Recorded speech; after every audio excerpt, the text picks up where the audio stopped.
దేవుని అతి పరిశుద్ధ నామమునకు మహిమ కలుగును గాక. ఎలా ఉన్నారు?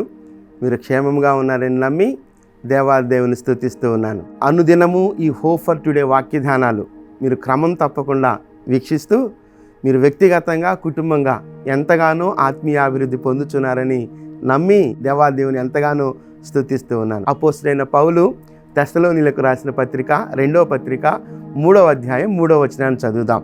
3వ అధ్యాయం 3వ వచనం. అయితే ప్రభువు నమ్మదగినవాడు, ఆయన మిమ్మును స్థిరపరిచి దుష్టత్వము నుండి కాపాడును.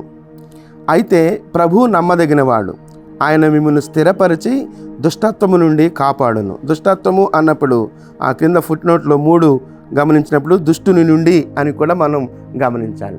దుష్టత్వము అన్నప్పుడు దుష్టుని నుండి అనే మాటను కూడా గమనించాలి. అపోస్తలుడైన పౌలు ఎదుర్కొంటున్నటువంటి కొన్ని వ్యతిరేకతలను బట్టి, లేకపోతే మీ మధ్య ఉన్నటువంటి కొన్ని అననుకూల పరిస్థితులను బట్టి మీరు బెదిరిపోనవసరం లేదు, భయపడిన అవసరం లేదు అని చెప్పి ఈ తెస్సలోనికలో ఉన్నటువంటి సంఘాన్ని హెచ్చరిస్తూ ప్రోత్సాహకరంగా పౌలు రాస్తున్నటువంటి మాటలు ఈ మాటలు.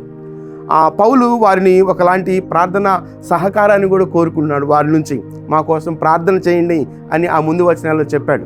ఏదేమైనప్పటికీ అక్కడ ఉన్నటువంటి పరిస్థితుల దృష్ట్యా ఆ సంఘాన్ని హెచ్చరిస్తూ లేకపోతే ప్రోత్సహిస్తూ రాస్తున్నటువంటి మాట ఆ మాట. ప్రభువు నమ్మదగినవాడు అనే మాటను అక్కడ స్థిరపరుస్తూ ఉన్నాడు. పరిస్థితులు ఎలా ఉన్నప్పటికీ అయితే అనే మాటతో స్టార్ట్ అయింది. పరిస్థితులు ఎలా ఉన్నప్పటికీ మన దృష్టి, మన గమ్యం, మన ఆలోచన, మన విశ్వాసం, మన నిరీక్షణ ఆ ప్రభువు ఎలాంటి వాడంటే నమ్మదగినవాడు. ఆ నమ్మదగిన దేవుడు మిమ్మల్ని స్థిరపరుస్తాడు, దుష్టుని నుంచి కాపాడుతాడు. ఆ నమ్మదగిన దేవుడు మిమ్మల్ని స్థిరపరుస్తాడు, దుష్టుని నుంచి కాపాడుతాడు. కాబట్టి ఈ ప్రోత్సాహకరమైనటువంటి మాటలను మనం కూడా స్వీకరిద్దాం.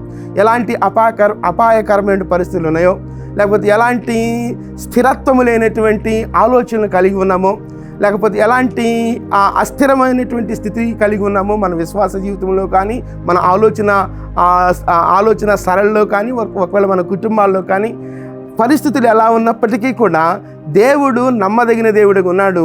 ఆయనను నీవు నమ్మినట్లయితే పరిస్థితులకు అతీతంగా ఆయన మీద నీవు ఆధారపడగలిగినట్లయితే ఆయన మిమ్మల్ని స్థిరపరుస్తాడు అంటున్నాడు.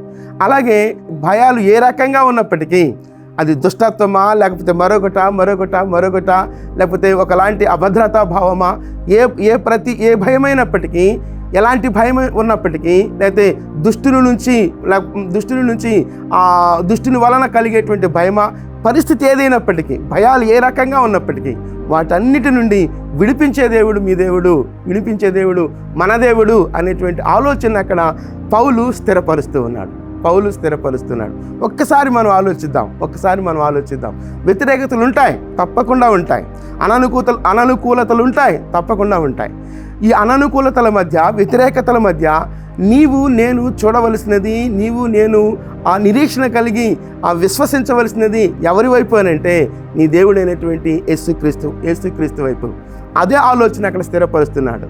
ప్రభువు నమ్మదగినవాడు కనుక ఆయన మిమ్మల్ని స్థిరపరిచే దేవుడుగా ఉన్నాడు, దుష్టుల నుంచి కాపాడే దేవుడుగా ఉన్నాడు. ఆలోచిద్దాం. ఎలాంటి పరిస్థితులు గుండా మనం వెళ్తున్నప్పటికీ ఆయన నమ్మకత్వాన్ని మనం రుచి చూడగలిగినట్లుగా మనం సంపూర్ణంగా ఆయన మీద ఆధారపడి ఆయన నమ్మకమైన కార్యాలు మన జీవితంలో నెరవేర్చబడగలిగినట్లుగా మనం సంపూర్ణంగా సమర్పించుకుందాం. ఆ మీదట ఆయన మనను స్థిరపరిచి ఆ దుష్టి నుంచి కాపాడగలిగినట్లుగా మనమే సంపూర్ణంగా దేవుని సన్నిధిలో సమర్పించుకుందాం. అలా సమర్పించుకొని మన జీవితాల్లో మనం పొందుకోవలసినటువంటి ప్రతి ఆశీర్వాదాన్ని, ఆనందదాయకమైన పరిస్థితులను, ఆనందదాయకమైనటువంటి ఆలోచనలను దేవుని సన్నిధి నుంచి మనం స్వీకరిద్దాం. ప్రభువు నమ్మదగినవాడు. చిన్న ప్రార్థన చేస్తాను. కృపగలిగిన దేవా, దయగలిగిన మా దేవా, మీ కనలేని స్తుతులు స్తోత్రాలు ప్రభువా. నీవెంతైనా నమ్మదగిన దేవుడో ప్రభువా. ఇదిగో అపోస్తలుడైన పౌలు తెస్సలోనికలో ఉన్నటువంటి సంఘాన్ని ఉద్దేశించి రాస్తున్నటువంటి మాటను జ్ఞాపకం చేసుకుంటున్నాం ప్రభువా. నువ్వు నమ్మదగిన దేవుడో ప్రభువా, నువ్వు స్థిరపరచు దేవుడో ప్రభువా, దుష్టుని నుంచి కాపాడే దేవుడో ప్రభువా. దేవా మా జీవితాలలో కూడా మీ కృపా కార్యాలు నెరవేర్చి మమ్మల్ని స్థిరపరచమని మిమ్మల్నే నమ్ముకుంటూ మీ మీదే ఆధారపడుతూ మీ వైపే చూస్తూ మీ మీదే మా గురి మా నిరీక్షణ నిలుపుతూ ఆధారపడుతూ ఉండగా మీ కృపా కార్యాలు మా జీవితాల్లో నెరవేర్చమని ఘనత మీరే పొందుకోమని యేసుక్రీస్తు నామములో ప్రార్థించి వేడుకొనుచున్నాం తండ్రి. ఆమేన్, ఆమేన్. నమ్మదగిన దేవుడు సదా మనకు తోడయుండును గాక. ఆమేన్.